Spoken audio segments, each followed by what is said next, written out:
la fraternité est contestée aujourd'hui comme terme.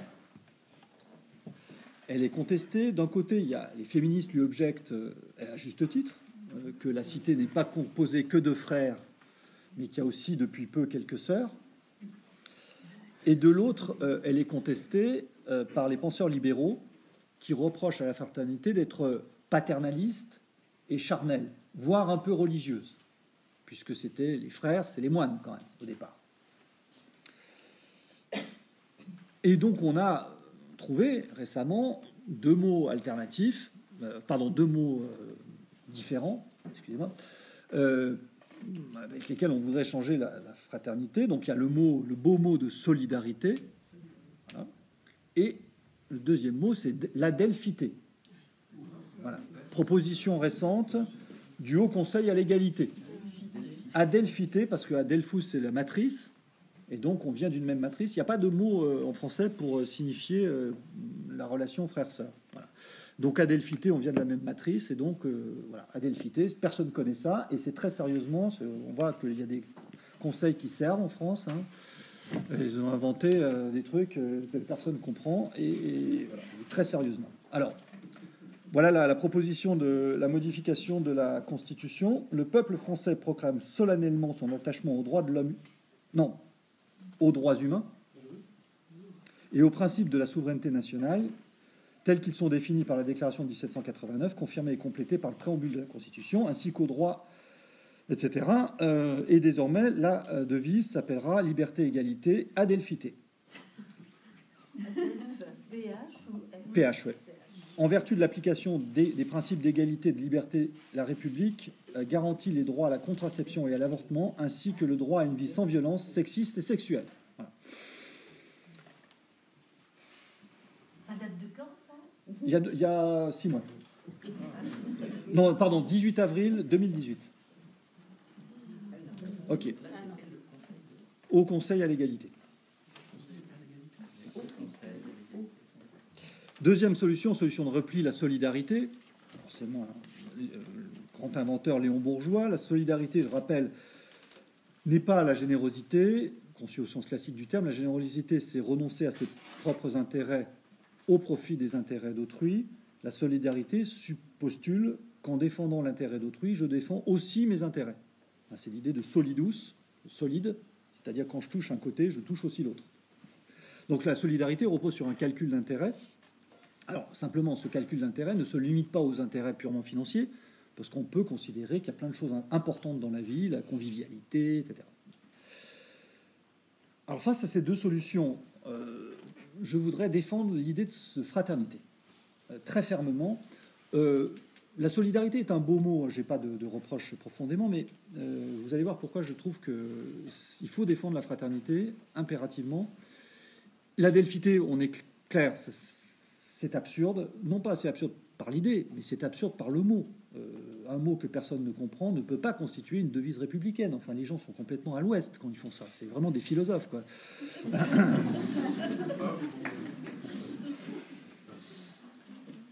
Pourquoi défendre la fraternité ?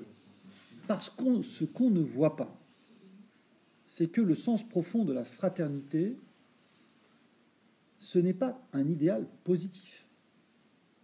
La fraternité, ce n'est pas simplement s'aimer comme des frères, c'est aussi et peut-être surtout se détester comme des frères. Je parle sous le contrôle de mon frère, que j'aime beaucoup. C'est ça, Caïn et Abel, Romulus et Rémus. La fraternité se construit sur l'idée que le fratricide est possible. Et c'est ça qui en fait la profondeur, c'est ça qui en fait le sens. Elle pose, cette fraternité, la question politique par excellence. Qui n'est pas la question de dire ah, on va vivre ensemble, le vivre ensemble. C'est pas le problème, le vivre ensemble. C'est vivre ensemble avec un voisin qui fait de la cuisine, de son barbecue, qui s'appue, et qui fait du bruit le dimanche, et que j'ai envie de tuer. La politique, c'est comment vivre ensemble sans s'entretuer. C'est ça le problème politique. Et c'est pour ça que la fraternité nous pose le problème. C'est un grand mot parce que la fraternité, c'est tragique. La fraternité est à la fois le problème et la solution. La solidarité est la solution. C'est très bien. Et c'est très raisonnable. Mais la puissance du mot fraternel, c'est que les frères s'entretuent, veulent s'entretuer. Et cette dimension tragique ne doit pas être évacuée. Et dans l'histoire littéraire de l'humanité, sauf à des inventions qui peuvent arriver, j'espère qu'elles arriveront, pour le moment, les grands mythes, les grandes histoires, ce sont des frères qui s'entretuent. Alors le jour où on inventera des... Vous voyez, Antigone, elle arrive après. C'est pas Antigone qui a tué ses frères. Elle arrive après. Et Théocle et Polynice se sont entretués. Donc, la fraternité couvre un ensemble du champ de la politique avec tous ses inconvénients. Elle n'est pas universelle. La politique dit que voilà, il faut des communautés, la famille, le village. Dominique, le village. Les gens, être maire d'un village, c'est pas faire l'expérience de la fraternité au quotidien. Enfin, je sais pas. Elle envisage des conflits, la guerre civile. Elle contient l'idée aussi de sacrifice ultime, c'est-à-dire l'idée de frères d'armes, qui est plus positive, mais qui est aussi tragique. Se sacrifier pour ses frères. Ce que la solidarité ne peut pas concevoir. Vous voyez, quand vous dites solidarité, vous n'allez pas vous sacrifier pour l'autre. Je défends mes intérêts en défendant ceux des autres. Fraternité, il y a l'idée du sacrifice ultime. Donc vous voyez, il y a une richesse sémantique, mythologique, archétypale dans l'idée de fraternité que l'adelphité ne sont pas absolument contenir, et que la solidarité, qui est gentille, enfin je veux dire, c'est bien la solidarité, mais il y a cette dimension existentielle profonde qui n'est pas présente. Voilà. Donc, je défendrai, du fait de son côté négatif, très profondément la fraternité. Parce qu'elle montre que la vie collective, c'est pas facile. C'est dur. C'est pas un long fleuve tranquille, exactement. Et qu'il va falloir, c'est une sacrée exigence. Et dire à quelqu'un, voilà, nous sommes frères, c'est pas un truc qu'on dit à la légère. Ça veut dire vraiment des choses très profondes. Être solidaire, quand on fait de l'assurance, on est solidaire. Voilà. Bon, franchement, est-ce qu'on a envie d'avoir des relations avec les autres en termes de solidarité, d'assurance simplement? Ça va pas. Vous voyez, donc c'est un mot qui est un mot très très puissant, très profond. Ce qui, et je conclus par là, nous oblige, si on veut être de bons frères et sœurs, là je mets le mot féminin dans l'affaire, c'est d'abord parce qu'il faut que nous soyons individuellement adultes. Nous avons à être adultes. Et là, le grand défi de l'humanisme, pour qu'on puisse vivre ensemble, il ne faut pas qu'on soit des enfants, il faut qu'on soit des adultes. Et là se pose le problème par excellence de la démocratie. La démocratie, c'est le gouvernement du peuple, par le peuple, pour le peuple. Très bien. Et ça contient deux termes. Peuple, démos, et kratos, pouvoir. Et l'énigme de la démocratie, c'est de trouver la capacité collective d'agir. Comment on agit entre adultes consentants. Et la première caractéristique, c'est pour ça que je défendais dans mon dernier livre l'idée que la première caractéristique de la citoyenneté, ce n'est pas la désobéissance, mais c'est l'obéissance.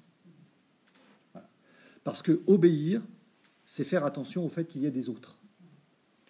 Obéir au sens étymologique, c'est prêter l'oreille. Je prête l'oreille à le fait qu'il y a du réel, il y a des autres, mais je ne donne pas ma volonté. L'obéissance n'est pas la servitude. Et Rousseau le dit très clairement. Un peuple libre obéit mais ne sert pas. Un peuple libre obéit mais ne sert pas. Parce qu'il a des chefs, il n'a pas de maître. Parce qu'il a des chefs, il n'a pas de maître. Si on défend l'idée que la citoyenneté, c'est l'obéissance, la désobéissance, nous ne pourrons pas vivre ensemble. Pour installer la démocratie, la désobéissance est nécessaire. Absolument. Voilà. La démocratie a commencé par les désobéissances. Une fois que la démocratie est installée, l'obéissance est nécessaire. Voilà. On peut se mettre d'accord là-dessus. C'est à l'idée que, une fois que la démocratie est installée, le geste de la désobéissance risque de mettre en péril. Aujourd'hui, la désobéissance est revendiquée par qui? Par les adversaires de l'avortement, qui veulent désobéir. Par les professeurs qui considèrent que les programmes actuels d'économie, d'histoire sont fascistes et qui veulent désobéir. Par, voilà, n'importe qui. Je suis en désaccord, donc je désobéis. Comment peut-on vivre ensemble en démocratie avec ces règles? Je laisse de côté le personnage de Gandhi parce que je vous l'accorde, je te l'accorde, Françoise. La désobéissance est nécessaire. Il faut évidemment critiquer le régime absolutiste, le régime traditionnel, le régime colonialiste pour faire advenir la démocratie. Voilà. Donc là, on sera d'accord. Mais en démocratie, par exemple, quelqu'un comme Thoreau me paraît profondément contradictoire. Et ouvrir la place à un univers de contestation permanente qui va rendre la vie collective impossible. Voilà. La désobéissance civile peut être un acte d'art politique. C'est-à-dire qu'on peut, sur certaines causes, et par exemple, ça a fonctionné et c'était légitime aux États-Unis à l'occasion des droits civiques. C'est allé. 2 points très rapides. Cette obéissance, évidemment, on peut dire, mais voilà, on rentre dans un système de paternalisme. C'est-à-dire qu'il y a des gens qui obéissent, puis il y a des gens qui, malgré tout, gouvernent. La démocratie, c'est un pouvoir. J'insiste, alors là, justement, l'élément de désaccord, c'est un pouvoir. Et si on supprime ce pouvoir, on supprime la démocratie, me semble-t-il. Du coup, certes, c'est un paternalisme, mais vous voyez, c'est l'argument d'Aristote qui disent en démocratie, ce sont les mêmes tour à tour qui, à tour de, pardon, ce sont les mêmes qui, à tour de rôle, obéissent et gouvernent. Et donc, le principe de rotation des charges en démocratie est essentiel, parce qu'évidemment, ce serait paternaliste si c'était toujours les mêmes par essence qui gouvernaient. Mais comme la démocratie est le seul régime qui organise la limitation des mandats, le seul régime, la seule méthode, il n'y a pas d'équivalent. Alors on peut faire du coup d'État, ça c'est fonctionné, mais à Rome, par exemple, 70% des empereurs ne sont pas morts dans leur lit, hein, ils ont été assassinés. La démocratie organise la rotation pacifique des charges. Vous n'avez pas d'autres régimes qui le fassent. Ce système, c'est effectivement un système de rotation. Donc, idée, 3 exigences. Comment on devient adulte individuellement? C'est déjà un boulot. Avec Eric, on a écrit un livre sur justement cette définition de l'adulte. Et on sait que voilà, être adulte, c'est pas simplement être tout puissant, c'est pas tout savoir, c'est exactement le contraire. Être adulte, c'est le moment où on devient adulte, c'est le moment où on s'aperçoit qu'on ne sait pas tout. C'est le moment où on s'aperçoit que la vie est un peu cruelle. C'est avoir de la culture générale. La culture générale, c'est mesurer l'ampleur de son ignorance. Ce que ne peut pas faire une machine. Une machine sait, mais ne sait pas ce qu'elle ne sait pas. Être adulte, c'est aussi se décentrer. C'est pour ça que la principale expérience qu'on dit de l'adultité, c'est la parentalité. Ce qui ne veut pas dire que tous les parents sont adultes et tous les adultes sont parents, on est bien d'accord. Bon, mais c'est l'expérience du décentrement où on se dit, dans ma vie, il y a quelqu'un qui m'a aidé alors que j'étais jeune, prétentieux, ambitieux, et qui m'a dit, malgré tout, je te fais confiance. Et à un moment donné, c'est à son tour de le faire. Se décentrer de soi pour s'ouvrir un peu sur les autres. Avec cette conviction, encore une fois, qu'on ne peut grandir qu'en faisant grandir les autres. Et c'est en faisant grandir les autres, par exemple les enfants, qu'on devient soi-même adulte. Voilà la maxime de la démocratie. Elle vaut au niveau individuel, elle vaut au niveau collectif.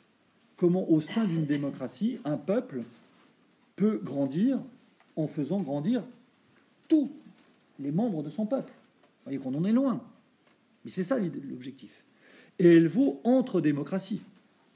Avec cette loi absolue de l'histoire, 2 démocraties ne se sont jamais fait la guerre entre elles. Aucune démocratie n'a affronté 2 démocraties. C'est un bon signe. Voilà. C'est un très bon signe. Ça ne veut pas dire que ça n'arrivera pas un jour, mais on a toujours trouvé d'autres moyens entre démocraties pour régler les conflits.